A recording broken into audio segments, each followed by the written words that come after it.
আসন্ন 12ই ফেব্রুয়ারিতে জনগণের সামনে দুটি মতামত জানতে চাওয়া হয়েছে। একটি হচ্ছে বাংলাদেশের সরকার গঠনের প্রশ্নে কোন দলকে আপনি সমর্থন করেন, কাদেরকে আইন প্রণয়ন করার অধিকার দিবেন এইটি। আর আরেকটি হচ্ছে বর্তমানে যে রাষ্ট্র ব্যবস্থা প্রচলিত রয়েছে বাংলাদেশে, এই রাষ্ট্র কাঠামোর একটি সংস্কার প্রস্তাব এসেছে। এই সংস্কারটি আপনি চান কি চান না? যদি এই সংস্কারটি চান তাহলে সংস্কার হবে, আর এটি না চাওয়ার অর্থ হচ্ছে রাষ্ট্র যেভাবে আছে সেভাবেই চলবে। এই দুটি মতামতে জানতে চাওয়া হয়েছে। এই দুটি প্রসঙ্গে আমি আমার মতামত আপনাদেরকে জানাচ্ছি যে সরকারের ক্ষেত্রে ভোট প্রদানের ক্ষেত্রে আমাদের বক্তব্য হচ্ছে যে রাষ্ট্র যেহেতু গণতান্ত্রিক রাষ্ট্র এবং বাংলাদেশ এই রাষ্ট্র আল্লাহর সার্বভৌমত্বকে অস্বীকার করা হয়েছে, এবং তাই এই রাষ্ট্রের সরকার যিনি পরিচালিত হবেন তিনি আল্লাহর সার্বভৌমত্বকে স্বীকার করবেন না, এবং তিনি রাষ্ট্রের কাছ থেকে তার প্রাপ্ত ক্ষমতা বলে যে কোনো আইন তৈরি করার অধিকার লাভ করবেন। জনগণের কাছ থেকে আমরা আমাদের জায়গার থেকে কাউকে এই অধিকারটি দিতে পারি না। একজন মুসলিম হিসাবে আমরা কাউকে এই অধিকার দিতে পারি না যে তিনি আল্লাহর দেওয়া আইন এবং বিধিবিধানের সীমারেখা না মেনে তিনি আমাদের জন্য তার খেয়াল খুশি অনুযায়ী আইন তৈরি করবেন, এবং সেই খেয়াল খুশি অনুযায়ী আইন দ্বারা আমাদেরকে পরিচালিত করবেন, এবং তিনি আল্লাহর সার্বভৌমত্বকে অস্বীকার করবেন। এটির সুযোগ আমরা দিতে পারি না। তাই সরকার গঠনের প্রশ্নে যা মতামত জানতে চাওয়া হয়েছে, আমরা এই অধিকারটা কাউকে দিতে চাই না। আমাদের জায়গার থেকে এইটি দেওয়ার সুযোগ আমরা দেখতে পাই না। কিন্তু রাষ্ট্র যে আইন দ্বারা পরিচালিত হচ্ছে সেই আইনের ক্ষেত্রে যে মতামত জানতে চাওয়া হয়েছে, রাষ্ট্রের চরিত্রের যে পরিবর্তনের ব্যাপারে যে মতামত জানতে চাওয়া হয়েছে, সেই ক্ষেত্রে আমার অভিমত হচ্ছে যে রাষ্ট্র এখন যে ফাংশন করতেছে, যে আইন দ্বারা চলতেছে আর যেটাই পরিবর্তন করা হচ্ছে, এই দুটার মধ্যে একটি তুলনা করাটা আমাদের জরুরি, যে এই দুটোর তুলনামূলক বিশ্লেষণে সেটার কোনটি আমাদের জন্য কোনো সহযোগিতা করে কিনা, কোনটি আমাদের জন্য বেশি ক্ষতি করে নাকি কম ক্ষতি করে, না কম নির্যাতন করে না বেশি নির্যাতন করে, বা আমাদের উপর কোন ধরনের প্রভাব বিস্তার করে, সেটার উপর এটি নির্ভর করবে যে এই পরিবর্তনকে আমরা সমর্থন করব কি করব না। আমরা দেখেছি ইতিপূর্বে বাংলাদেশ রাষ্ট্রে স্বৈরাচারী শাসনের যে ভূমিকা ছিল, তারা কিভাবে বাংলাদেশের ধর্মপ্রাণ মানুষদেরকে দমন করেছে, তাদেরকে মিথ্যা মামলা দিয়েছে, তাদেরকে হত্যা করা হয়েছে, ফাঁসিতে ঝুলানো হয়েছে, কারাগারে রাখা হয়েছে, এবং বাংলাদেশের যে কোনো ইসলামিক তৎপরতাকে, রাষ্ট্রকে ইসলামাইজ করার যে কোনো চেষ্টাকে, বা বাংলাদেশের যে কোনো মুসলিমদের যে কোনো ইমানি চেতনাকে জঙ্গিবাদ বলে সেটাকে গালি দেওয়া হয়েছে, সেটাকে দমন করা হয়েছে, মিথ্যা মামলা দিয়ে তাদেরকে কারাগারে ঢুকানো হয়েছে, তাদেরকে ক্রসফায়ারে হত্যা করা হয়েছে, নির্যাতন করে হত্যা হয়েছে, এবং তাদের উপর স্টিম রোলার চালানো হয়েছে। বাংলাদেশ রাষ্ট্রের যে কোনো বিষয়াদিকে ভারত দ্বারা নিয়ন্ত্রণ করা হয়েছে। ভারতের কাছে বাংলাদেশের জনগণের স্বার্থকে ভারতের কাছে উঠিয়ে দেওয়া হয়েছে, এবং ভারতের কালচারাল আগ্রাসন বাংলাদেশে চলেছে, অর্থনৈতিক আগ্রাসন বাংলাদেশের উপরে চলেছে, এবং বাংলাদেশের ভূমিতে হিন্দুত্ববাদকে প্রতিষ্ঠিত করার চেষ্টা করা হয়েছে, সংবিধানে ধর্মনিরপেক্ষতাকে রাখা হয়েছে, এবং রাষ্ট্রের কর্মকর্তাদের হাতে, রাষ্ট্রের সরকারের হাতে অবাধ ক্ষমতা দেওয়া হয়েছিল আইন প্রণয়ন করার, এবং তারা ইচ্ছামতো যে কোনো সময় যে কোনো আইন তৈরি করেছে, ইচ্ছামতো যে কোনো বিষয়কে নাটক সাজে বিচারের মঞ্চে এনেছে, বিচার করে ফাঁসির আদেশ দিয়েছে, মানুষকে উঠাই নিয়ে গুম করে রেখেছে, হত্যা করেছে, ক্রসফায়ার দিয়েছে। একটানা দীর্ঘ সময় তারা মানুষের উপরে এরকম দুঃসহ শাসন চালিয়েছে। যেই শাসন বাংলাদেশের মানুষকে ক্ষতিগ্রস্ত করেছে, বাংলাদেশ মানুষকে ক্ষিপ্ত করেছে, এবং 24-এর গণ অভ্যুত্থানের মধ্য দিয়ে সেই শাসক, সেই স্বৈরাচার হাসিনা বাংলাদেশ থেকে বিদায় নিয়েছে, আওয়ামী লীগ বাংলাদেশ থেকে বিতাড়িত হয়েছে, এবং আওয়ামী লীগের রাজনৈতিক কার্যক্রম নিষিদ্ধ হয়েছে। এখন যে প্রশ্ন এসেছে আমাদের সামনে, যে এই রাষ্ট্রের পূর্ববর্তী সেই আইন, সেই চরিত্র, সেই ক্ষমতাটি বহাল থাকবে কি থাকবে না, আবার আওয়ামী লীগ বাংলাদেশে রাজনীতি করতে আসবে কি আসবে না, ভারতের সাথে বাংলাদেশের যে সম্পর্কটা, সেই সম্পর্কটা ইতিপূর্বে যে সরকার যেভাবে কন্টিনিউ করেছে বা চালু করে রেখে গেছে সেটাই আবার কন্টিনিউ থাকবে কি থাকবে না। এমতো অবস্থাতে বাংলাদেশের রাষ্ট্রের যে চরিত্র আছে, এই চরিত্রের প্রশ্নে নতুন যে প্রস্তাবনাগুলো এসেছে সেটা কি, সেটা আমাদের জানা জরুরি। আমরা দেখব যে সেই প্রস্তাবগুলো যদি বর্তমান রাষ্ট্র কাঠামোকে আরও বেশি স্বৈরাচারের দিকে নিয়ে যায়, আরও বেশি ক্ষমতাবান করে দেয়, তাহলে সেই স্বৈরাচারী ক্ষমতা, সেই একনায়কতন্ত্র আবার বাংলাদেশের মানুষের উপরে চড়াও হবে, যে দেশের 90% মানুষ মুসলিম, এবং যেই ক্ষমতা ব্যবহৃত হবে এখানকার ইসলামপন্থী মানুষকে দমন করার জন্য, যেই ক্ষমতাকে ব্যবহার করা হবে ভারতের এগেনস্টে যে কেউ প্রতিরোধ করতে চাইবে তাকে দমন করার জন্য। এই জন্য আমরা দেখব যে নতুন যে প্রস্তাবনা আছে তা যদি রাষ্ট্রকেও আরও বেশি শক্তিশালী করে দেওয়া হয়, সরকারের হাতে আরও বেশি ক্ষমতা উঠিয়ে দেওয়া হয়, তাহলে সেই ক্ষমতা জনগণের উপরে প্রয়োগ করা হবে। আর তাদের হাতের ক্ষমতা যদি আরও সংকুচিত হয়, আরও নিয়ন্ত্রিত হয়, তাহলে সেই ক্ষমতা জনগণের উপরে কিছুটা হইলেও নির্যাতন নিপীড়নের মাত্রাকে কিছুটা হইলেও প্রশমিত করবে। উদাহরণ হিসাবে আমি বলতে চাই যে ধরে নিন আপনার বাড়িতে একজন ডাকাত আক্রমণ করেছে এবং ডাকাত আপনার বাড়ি দখল করেছে, আপনার উপরে নির্যাতন করতেছে। তার হাতে একটি ধারালো চাকু রয়েছে যেটা দিয়ে সে আপনাকে হত্যা করতে পারবে, খুন করতে পারবে, রক্তপাত করতে পারবে। এখন যদি তার হাতের ওই চাকুটা উঠাই নিয়ে যদি একটি লাঠি ধরিয়ে দেওয়া হয়, তাহলে লাঠি দিয়ে সে আপনাকে নির্যাতন নিপীড়ন করতে পারবে, অথবা লাঠিটা কেড়ে নিলে সে হাত দিয়ে কিলঘুষি মারতে পারবে। শত্রু আপনার যাই থাক না কেন, তার হাতের হাতিয়ারটি উপরে নির্ভর করতেছে সে আপনাকে কতখানি অত্যাচার করতে পারবে। তো রাষ্ট্রের ক্ষেত্রে যারা সরকার হন, যারা দেশ শাসন করেন, আইনি নির্ধারণ করে তারা কতটা ক্ষমতা প্র্যাকটিস করতে পারবে, এবং যত বেশি ক্ষমতা তার হাতে দেওয়া হবে সে অত বেশি ক্ষমতাই জনগণের বিরুদ্ধে ব্যবহার করতে পারে, তার প্রতিপক্ষের বিরুদ্ধে ব্যবহার করতে পারে। আর যত ক্ষমতা তার সংকুচিত হবে, তত সংকুচিত ক্ষমতা দ্বারা সে তত দুর্বল হবে, এবং দুর্বল ক্ষমতা দ্বারা সে দুর্বল অত্যাচার করতে পারবে, সে ওই শক্তিশালী ওই তীব্র মাত্রার অত্যাচার করার সক্ষমতা তার হ্রাস পাবে। আমরা শেখ হাসিনার আমলে আমরা দেখেছি যে তার প্রবল ক্ষমতা কিভাবে ইসলামপন্থীদেরকে দমন করার কাজে সে ব্যবহার করেছে। বাংলাদেশে কখনো এটি ব্যবহার করা হয়েছে ভারতের এজেন্ডা থেকে, কখনো ব্যবহার করা হয়েছে আমেরিকান এজেন্ডা থেকে। তারা আমাদেরকে সেই ক্ষমতা আমাদের বিরুদ্ধে ব্যবহার করেছে, এবং এইটাকে দমন করার জন্য উপনিবেশিক শাসনামলে থেকেই তাদের এই ক্ষমতাকে তারা প্রয়োগ করে আসতেছে। যখন যে সরকার ক্ষমতায় থেকেছে ব্যবহার করেছে, তার চূড়ান্ত রূপ শেখ হাসিনা তার সময়ে দেখিয়ে গিয়েছে। এখন এসেছে জনগণের সামনে এই রাষ্ট্রের ব্যাপারে একটি প্রস্তাবনা এসেছে যে যেই ক্ষমতায় আসুক, সরকার ক্ষমতায় আসুক, সে অবাধ ক্ষমতা থাকছে না যে ইচ্ছামতো নিজের আইন বানিয়ে নিবে এবং সেই আইন আমাদের উপরে প্রয়োগ করবে। এখানে সরকারের একটি আইন প্রণয়ন করতে হলে সরকার এবং বিরোধী দলকে একমত হতে হবে। একমত না হলে নতুন কোনো আইন সে তৈরি করতে পারবে না। এই একমত হওয়ার এই শর্তটি বাংলাদেশের জনগণের সামনে আমি মনে করি কিছুটা হলেও অত্যাচার নির্যাতন থেকে তার কিছুটা সহনীয় মাত্রায় এনে দিবে। কেননা বাংলাদেশের মতো দেশের রাজনৈতিক দলগুলোর ঐক্যমত সৃষ্টি একটি দুরূহ ব্যাপার।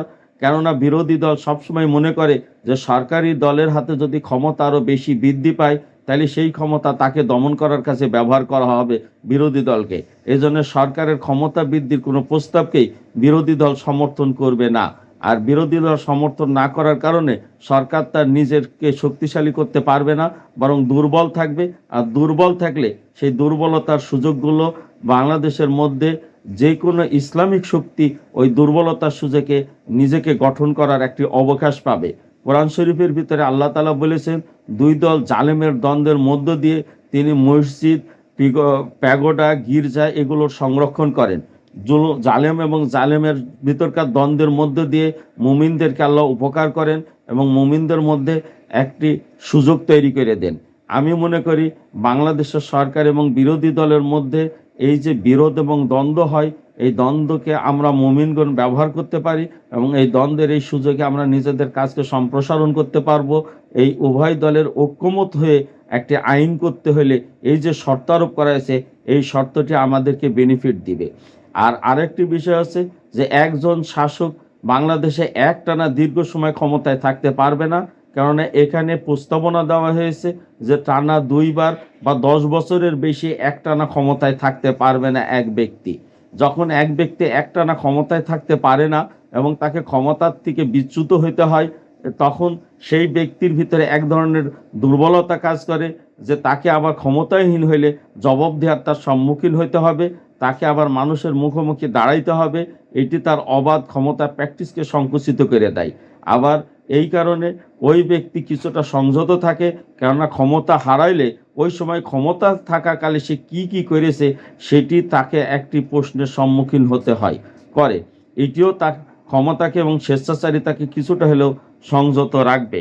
এখানে আরও সংস্কারের প্রস্তাব দেওয়া হয়েছে যে এক ব্যক্তি দলীয় প্রধান থাকতে পারবেন এবং একই সাথে সরকার প্রধান থাকতে পারবেন না।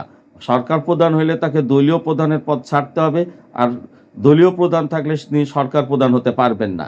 একই ব্যক্তি যদি দলীয় প্রধান এবং সরকার প্রধান হন, তাহলে তার দলে একটি অঘোষিতভাবে সরকারে পরিণত হয়, কেননা তিনি দুটো প্রতিষ্ঠানেরই প্রধান হচ্ছেন এবং দল নিয়ন্ত্রণের ক্ষেত্রে দলের লোকদেরকেও তিনি তার নিজের সরকারি ক্ষমতা দ্বারা দলের লোকদেরকেও ক্ষমতাবান করে দেন এবং দলীয় কাজকর্মেও সরকারি ক্ষমতার অপব্যবহার করেন।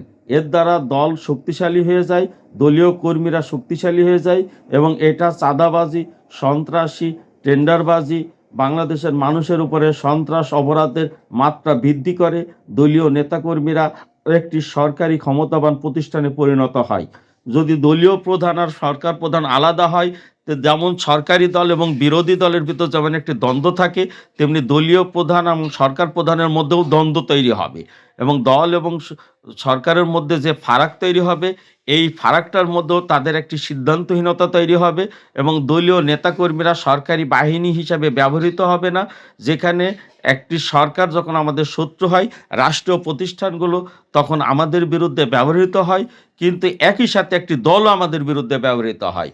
কিন্তু দল যদি সরকারের থেকে বিচ্ছিন্ন হয়, দলীয় নেতাকর্মীরা যদি বিচ্ছিন্ন হয়, তাহলে কিছুটা হলেও আমাদের প্রতিপক্ষ শক্তি দুর্বল থাকে এবং এই প্রতিপক্ষ শক্তির ডিসিশনের ক্ষেত্রেও জটিলতা তৈরি হয়, কারণ একজন দলীয় প্রধান এবং সরকার প্রধান দুজন পৃথক ব্যক্তি। এই কারণে এইটিও বাংলাদেশের সাধারণ মানুষেরকে একটি বেনিফিট দিবে। কোনো দল, কোনো ব্যক্তি যদি ইসলামী কোনো উদ্যোগ গ্রহণ করে বা কোনো ইসলাম প্রতিষ্ঠার কোনো কর্মসূচি গ্রহণ করে, তাহলে সেটা দমনের ক্ষেত্রে তাদের ঐক্যবদ্ধ হইতে, তাদের সিদ্ধান্ত গ্রহণের ক্ষেত্রে একটা জটিলতা তৈরি করবে এবং এই জটিলতাটা ইসলামপন্থীদেরকে সহযোগিতা করবে। তাই আমি মনে করি যে এই নীতির এই পরিবর্তনটিও আমাদের জন্য বা ইসলাম প্রতিষ্ঠাকামীদের জন্য সহজ হবে। আরেকটি কথা আমি বলি যে ইসলামপন্থীদের দমন করার ক্ষেত্রে যে মামলা মোকদ্দমাকে ব্যবহার করা হয়, সেই মামলা মোকদ্দমার ক্ষেত্রে পুলিশ বাহিনী ব্যবহৃত হয়, বিচার বিভাগ ব্যবহৃত হয়। এই জায়গায় আমি যে জিনিসটা সুবিধা মনে করি যে অধিকাংশ সময় দমন করার জন্য মিথ্যা মামলা তৈরি করা হয়, মিথ্যা মামলার মিথ্যা তদন্ত রিপোর্ট তৈরি করা হয় এবং মিথ্যা তদন্ত রিপোর্ট আবার বিচার বিভাগে সাজানো সাক্ষী দ্বারা সেটিকে আবার সত্য বলে একটা মিথ্যা গল্পকে প্রতিষ্ঠিত করে তাদেরকে সাজা দেওয়া হয়।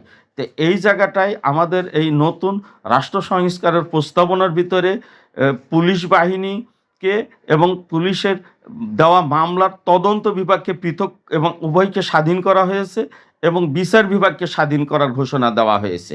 যদি এটি হয়, তাহলে একজন পুলিশ যদি নাটক করে, তাহলে আরেকটি সংস্থা যখন তদন্ত করবে, তখন তদন্তকারী সংস্থার তখন ওই নাটকটির ক্ষেত্রে এখানে ভিকটিম বা মিথ্যা মামলায় অভিযুক্ত ব্যক্তি তখন বেনিফিটেড হবে, যে আরেকজন ব্যক্তির কাছে সে নিজেকে তার নির্দোষ হওয়ার ব্যাপারটা বা তার বিরুদ্ধে মিথ্যা মামলার ব্যাপার করার বিষয়টি উনি প্রতিষ্ঠিত করতে পারবেন। এখন যে প্র্যাকটিসটা আমাদের চলে, যে পুলিশ মামলা দেয় মিথ্যা নাটক সাজিয়ে, ওই পুলিশ আবার তদন্ত করে ওই মামলাটা সত্য কিনা। তো যে লোকটি, যে প্রতিষ্ঠানটি তার বিরুদ্ধে মামলা দিচ্ছে সাজায়, ওই প্রতিষ্ঠানে তো এটাকে সাজানো বলে স্বীকার করবে না, কিন্তু এটি যদি আরেক প্রতিষ্ঠানের হাতে তদন্তে যায়, তাহলে আরেক প্রতিষ্ঠান তখন ওর ভুল ত্রুটিটা দেখবে। আমরা নিজেদের জায়গা থেকে দেখেছি যে পুলিশ এবং র্যাবের মধ্যেকার দ্বন্দ্ব আছে, সিআইডি এবং র্যাবের সাথে দ্বন্দ্ব রয়েছে। এই দ্বন্দ্বগুলোর মধ্যে দিয়ে একে অন্যের দোষ ধরতে পারে, আইনের দুর্বলতাগুলো বা মামলার অভিযোগের দুর্বলতাগুলো শনাক্ত হইতে পারে। এই যে দুটো প্রতিষ্ঠানের মধ্যে বিরোধ হবে, যে একটি প্রতিষ্ঠান যখন মিথ্যা মামলা দিবে তখন আরেক প্রতিষ্ঠান যদি তদন্তের ভার থাকে, তাহলে তার ওই মিথ্যাকে শনাক্ত করার ক্ষেত্রে কিছুটা ভূমিকা গ্রহণ করবে। আর যদি একই প্রতিষ্ঠানই মামলা দেয় আবার ওই প্রতিষ্ঠানই তদন্ত করে, তাহলে তারা মিথ্যাকেও সত্য বলে। অর্থাৎ তদন্ত কাজের ক্ষেত্রে এই জায়গাটায় মিথ্যা মামলা দেওয়ার জায়গাতে তদন্ত যখন করবে, এই তদন্ত প্রক্রিয়ায় ভিকটিম কিছুটা হলেও তার মিথ্যাকে মিথ্যা হিসেবে দাঁড় করানোর কিছুটা সুযোগ লাভ করবে। এবং অনেক জায়গায় কিছু মামলা এই জায়গার থেকে যদি বাতিল হয়, তদন্ত যদি ভিকটিমের অনুকূলে পায়, মিথ্যাকে মিথ্যে হিসাবে যদি তদন্তকারী সংস্থা দেখায়, তাহলে এই জায়গায় বাংলাদেশের মজলুম মানুষ যারা ইসলাম প্রিয় তারা কিছুটা হইলেও তারা রেহাই পাবে। আরেকটি হচ্ছে যে বিচার বিভাগের স্বাধীনতার কথাটা আমরা দেখেছি, আদালতে সাক্ষ্য প্রমাণ দ্বারা কোনোভাবেই যে ব্যক্তির দোষ প্রমাণ করা যায়নি সেই ব্যক্তিকেও জোর করে রাষ্ট্রীয় ক্ষমতা ব্যবহার করে তাকে সাজা দেওয়া হয়েছে, এমনকি তারে ফাঁসি দেওয়া হয়েছে এবং ফাঁসি কাস্টে তাকে ঝুলানো হয়েছে। অথচ ওই মামলায় তা প্রমাণ হয়নি যে ওই ব্যক্তি অপরাধী। এটা বিচারকও স্বীকার করেন যে ওই ব্যক্তি অপরাধী, এটা প্রমাণ হয়নি, কিন্তু রাষ্ট্র তাকে চাপ দিয়ে এটা করিয়েছে। আমরা দেখবেন এসকে সিনহার সেই ঘটনাগুলো যে সে নিজেও স্বীকার করেছে যে তাকে বাই অর্ডার দিয়ে অনেক ফাঁসি তার কাছ থেকে কার্যকর করিয়ে নেওয়ার অর্ডার দেওয়া হয়েছে। আমরা নিজেরাও দেখেছি অনেক বিচারক তিনি ব্যক্তিগতভাবে আদালতের এজলাসের সাক্ষ্য প্রমাণ দ্বারা তিনি বুঝতে পারেন যে আসামির বিরুদ্ধে মামলাটি সাজানো এবং তা সাক্ষ্য প্রমাণ দ্বারা প্রমাণিত হচ্ছে না তার বিরুদ্ধে অভিযোগ, অথচ তাকে জোর করে প্রেশার দিয়ে তার বিরুদ্ধে সাজা দেওয়ানো হয়।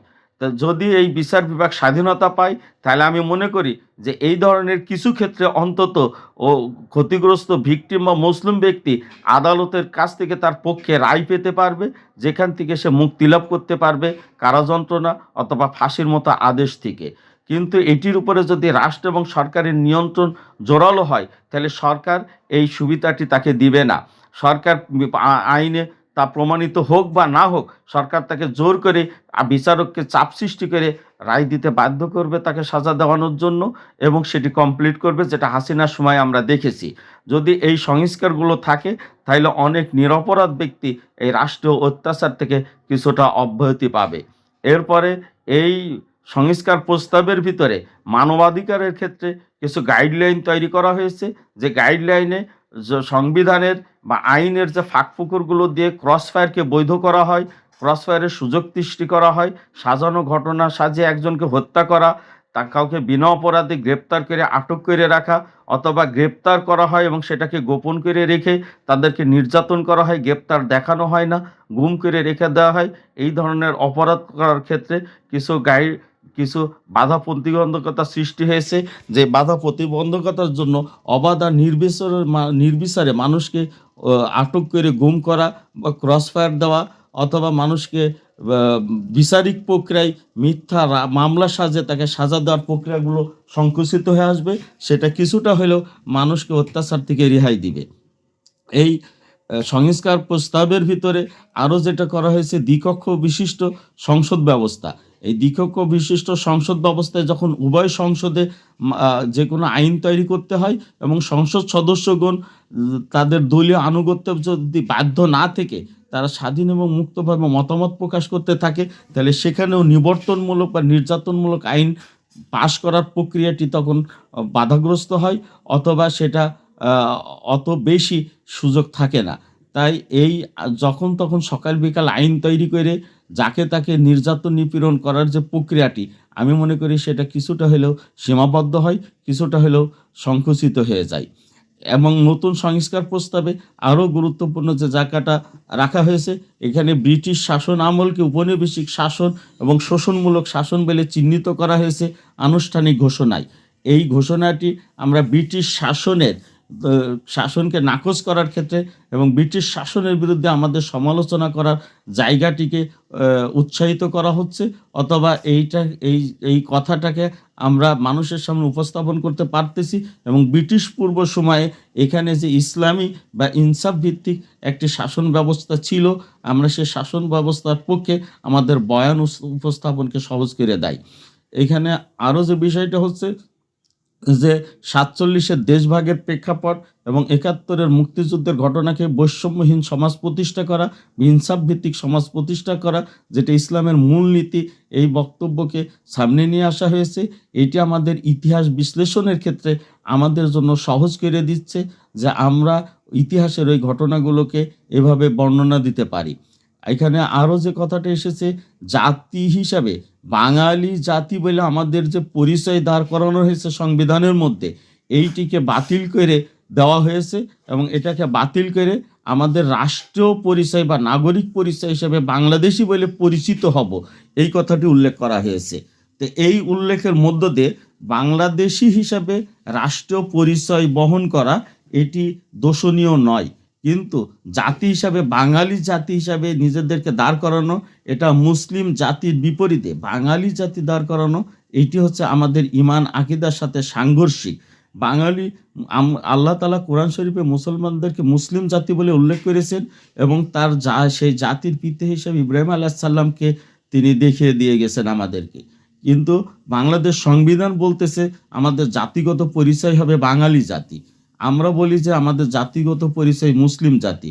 যদিও এই জুলাই সনদে মুসলিম জাতি হিসাবে জাতিগত পরিচয় আনা হচ্ছে না, কিন্তু বাঙালি জাতি বলে যে জাতিগত পরিচয় দেওয়ার যে জায়গাটা, সেটাকে নাকচ করা হয়েছে। এটির মধ্য দিয়ে আমরা আমাদের উপরে চাপিয়ে দেওয়া একটা জাতিবোধকে আমরা আমরা অব্যাহতি পাচ্ছি, আমরা মুক্তি পাচ্ছি। এটিকে আমি পজিটিভ দিক মনে করি। পরিচয় হিসাবে বাংলাদেশি পরিচয় আমাদের জন্য দোষণীয় নয়, কিন্তু বাঙালি জাতি হিসাবে বা জাতি হিসাবে বাঙালি এইটি থেকে আমরা অব্যাহতি পাচ্ছি, এটিকেও আমি পজিটিভ দিক মনে করতেছি। তো বর্তমানে যে জুলাই সনদে রয়েছে, এর পুরো অংশটা আমরা হয়তো সমর্থন করতে পারি না শরীয়তের দিক থেকে, কিছু জায়গা রয়েছে হয়তো আপত্তিকর, কিন্তু তার থেকে আমরা যে জিনিসটা লক্ষ্য করব সেটা হচ্ছে যে বাংলাদেশে বর্তমান যে রাষ্ট্র কাঠামো রানিং রয়েছে, এই রানিং রাষ্ট্র কাঠামোর থেকে এই পরিবর্তনটি আমাদের জন্য কিছুটা হইলেও আমাদের উপরে অত্যাচার নির্যাতনের মাত্রাটাকে সহনীয় পর্যায়ে নিয়ে আসবে এবং এই জায়গাতে বাংলাদেশের মানুষের যে একটি ক্ষমতা বৃদ্ধি করা হচ্ছে গণভোটের মাধ্যমে, যে বাংলাদেশের মানুষ রাষ্ট্রের নীতি নির্ধারণে সরাসরি অংশগ্রহণ করছে, এইটি কিছুটা হলেও রাষ্ট্রের অত্যাচারের মাত্রাকে কমিয়ে আনবে। এই বিধায় আমি মনে করি যে জুলাই সনদের এই হ্যাঁ ভোটটি আমাদের জন্য ভালো হয় এবং হ্যাঁ ভোটের মাধ্যমে বর্তমান রাষ্ট্র কাঠামোর মধ্যে থেকেও একটি দাওয়াতি কাজ করার, ইসলামের অর্গানাইজিংয়ের কাজ করা বা ইসলামী সংগঠন গড়ে তোলার জন্য এটি কিছুটা হলেও অত্যাচারের মাত্রাকে কমিয়ে দিবে, যেটার মধ্য দিয়ে আমরা আমাদের এই রাষ্ট্রীয় কাঠামো বা এই রাষ্ট্র ব্যবস্থার ভিতরে থেকেও আমরা ইসলামের দাওয়াতি কাজের প্রসার ঘটাইতে পারবো, আমরা ইসলামী সংগঠনকে গড়ে তুলতে পারবো এবং আমরা জনগণকে সামনে এগিয়ে নিয়ে যেতে পারবো এবং আমাদেরকে অপেক্ষাকৃত কঠিন নির্যাতন থেকে আমরা একটি অব্যাহতি পেতে পারি, যেটা সহজ হইলে বাংলাদেশের মানুষ আরও বেশি পরিমাণে আমাদের সাথে যুক্ত হবে এবং আমরা আমাদের সাংগঠনিক কাজকে এগিয়ে নিয়ে যেতে পারবো। এই জায়গায় আমি একটি জিনিস তুলনা হিসাবে আনতে চাই, যেটা হচ্ছে যে মক্কাতে যে কঠিন নির্যাতন নিপীড়ন ছিল, এই কঠিন নির্যাতন নিপীড়নের মধ্যে ইসলামের প্রসারটাকে ওইভাবে ঘটানো যায়নি, যেটা খুবই সীমিত হয়েছিল। কিন্তু মদিনাতে যে যখন রাসূল সাল্লাল্লাহু আলাইহি ওয়াসাল্লাম এবং সাহাবাগণ অনেকটা নির্বিঘ্নভাবে দাওয়াতি কাজ করতে পেরেছেন, নির্বিঘ্নভাবে মানুষের কাছে ইসলামকে উপস্থাপন করতে পেরেছেন এবং মানুষ যে কেউ যদি ইসলামের দিকে আসে তাহলে সে যেমন বাধাগ্রস্ত হয়নি মদিনাতে, যেমন মদিনাতে ইসলামের দাওয়াত যেমন বাধাগ্রস্ত হয়নি, সেমনি যে কেউ এই দাওয়াতকে গ্রহণ করে ইসলামের পথে আসার ক্ষেত্রেও বাধাগ্রস্ত হয়নি। আর এই বাধা অপসারণ হওয়ার কারণেই মদিনার সমাজের ভিতর ইসলাম দ্রুত প্রসার লাভ করে।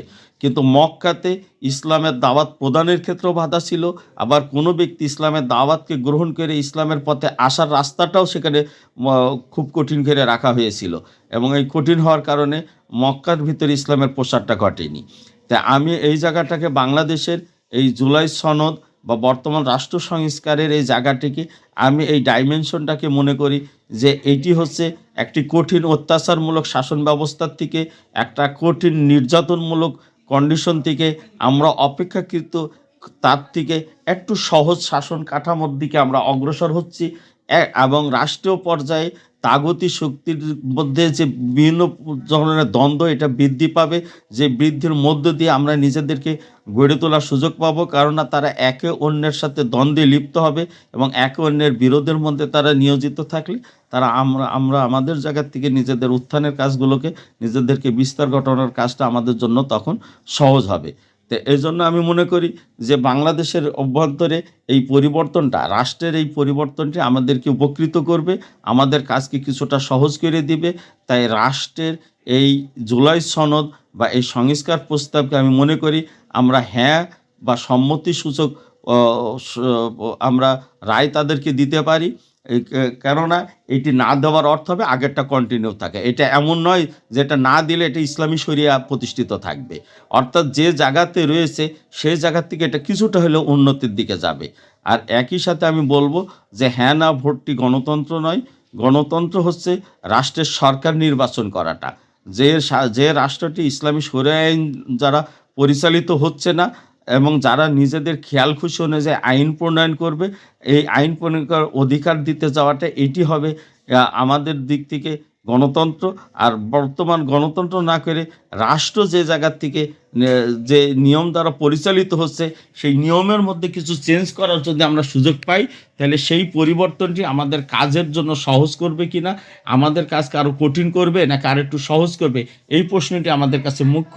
যদি আমাদের কাজকে সহজ করে দেয়, যদি আমাদের দাওয়াতি কাজ এবং বিস্তার লাভকে সহজ করে দেয়, আমি মনে করব যে সহজ করার এই সুযোগটিকে আমাদেরকে গ্রহণ করা উচিত, যাতে এটি দ্বারা আমরা একটা অনুকূল পরিবেশ পাই, আমরা একটু সুযোগ পাই যে মানুষের সামনে যাব, মানুষকে সংগঠিত করব এবং ইসলামী শাসন ব্যবস্থার দিকে মানুষকে আমরা উদ্বুদ্ধ করতে পারবো, ইসলামী দ্বীনি সংগঠনকে আমরা গড়ে তুলতে পারবো, এই দিকে আমরা যেতে পারি।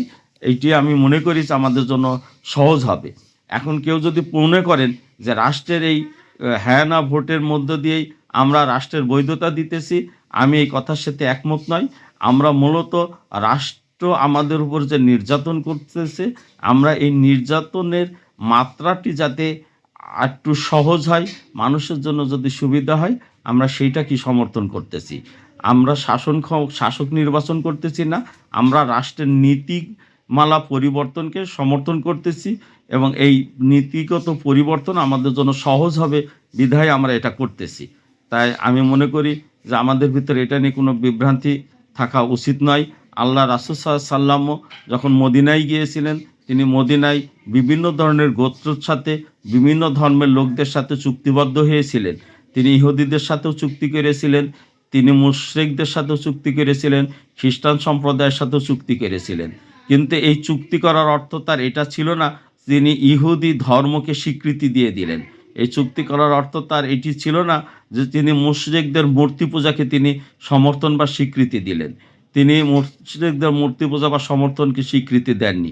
এইটি হচ্ছে জাতিগতভাবে যারা মুশরিক, তিনি তাদের সাথে তার নিজের এবং তাদের নিরাপত্তার ক্ষেত্রে একটি সমঝোতায় এসেছিলেন। ব্যাপারটি হচ্ছে এই রকমের।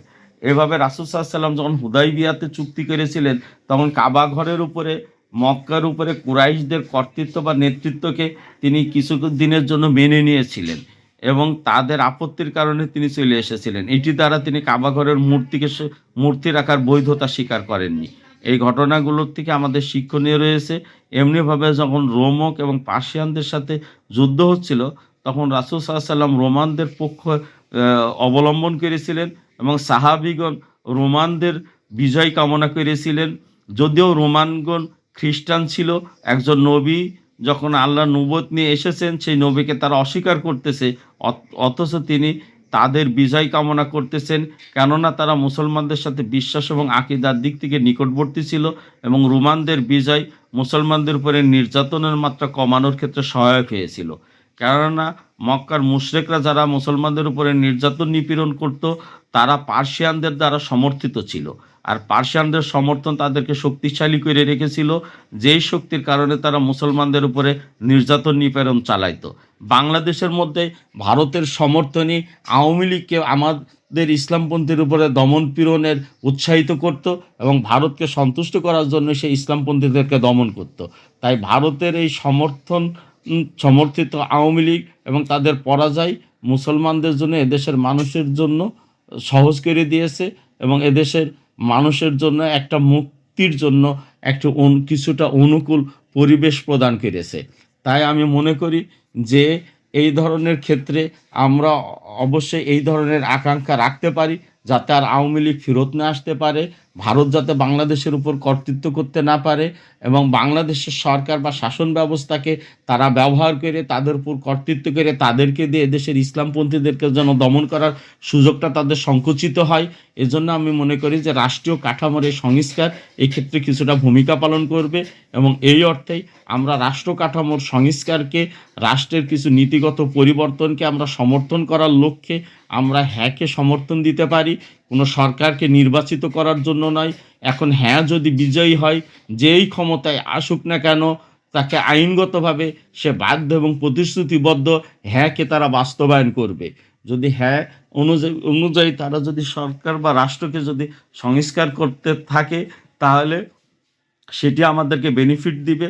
আর যদি তারা সংস্কার না করে পূর্ববর্তী রাষ্ট্রীয় কাঠামোকে কন্টিনিউ করে, তাহলে হ্যাঁ বিজয়ী হওয়ার কারণে এই জায়গায় তারা একটা জনগণের দ্বারা প্রতিরোধের সম্মুখীন হবে এবং সেই সরকারের পতন হবে। যদি তারা নির্বাচিত হয়েও রাষ্ট্র সংস্কারের দিকে অগ্রসর না হয়ে পূর্ববর্তী রাষ্ট্রকে তারা কন্টিনিউ করতে চায়, পূর্ববর্তী শাসন কাঠামোর চরিত্রটাই তারা যদি অব্যাহত রাখতে চায়, তাহলে জনগণের প্রতিরোধে একসময় তাকে ক্ষমতাচ্যুত হতে হবে। আর যদি তা পরিবর্তন করতে থাকে, তাহলে জনগণ মেনে নেবে। তাই আমরা মনে করি সরকারকে আসলো অথবা কে আসলো না সেটা আমাদের কাছে গুরুত্বপূর্ণ নয়। কেননা যারা সরকারে আসতেছে এর কোনো পক্ষই শরিয়া আইনের প্রতিশ্রুতি মানুষকে দিচ্ছে না। একটি দল সরাসরি শরিয়ার বিরোধিতা করতেছে, আর একটি দল বলতেছে যে তারা এখনই শরিয়া বাংলাদেশে দিবে না।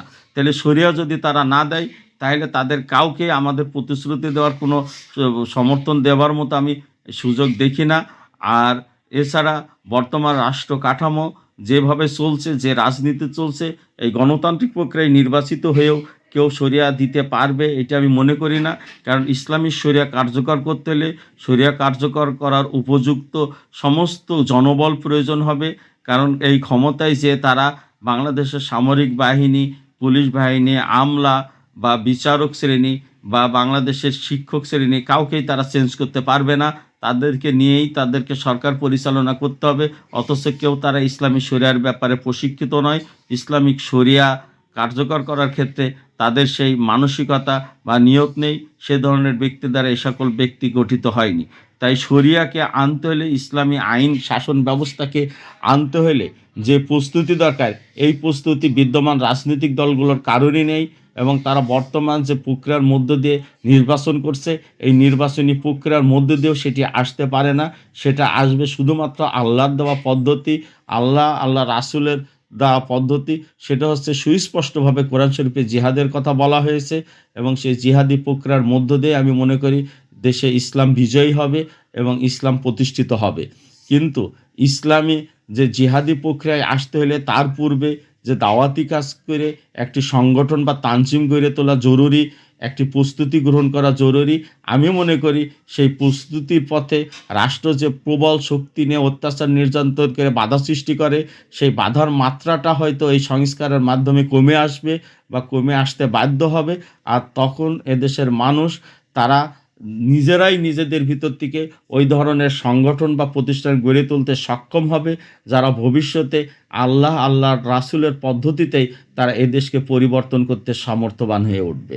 আমি মনে করি যে তাই আমি এই হাঁ ভোটকে বিজয়ী করে আমি রাষ্ট্রকে সংস্কার করার পক্ষে সবাইকে আসার উদাত্ত আহ্বান জানাচ্ছি যে এই প্রক্রিয়াটি চালু হলে এটি আমাদের জন্য অনেকটা পরিবেশ সহজ করে দিবে এবং আমি আশা করব সেই সহজ পরিবেশের মধ্য দিয়ে যেন আমরা নিজেদেরকে গঠন করতে সক্ষম হই, নিজেদের শক্তি সামর্থ্য গড়ে তুলতে পারি, নিজেদের প্রস্তুতিকে কমপ্লিট করতে পারি, যাতে করে আমরা পরবর্তীতে একটি ইসলামিক শক্তি হিসাবে উঠে এসে বাংলাদেশের মাটিতে আল্লাহর দ্বীনকে বিজয়ী করতে পারবো এবং এই জমিনে আল্লাহর দ্বীনকে প্রতিষ্ঠিত করতে পারবো।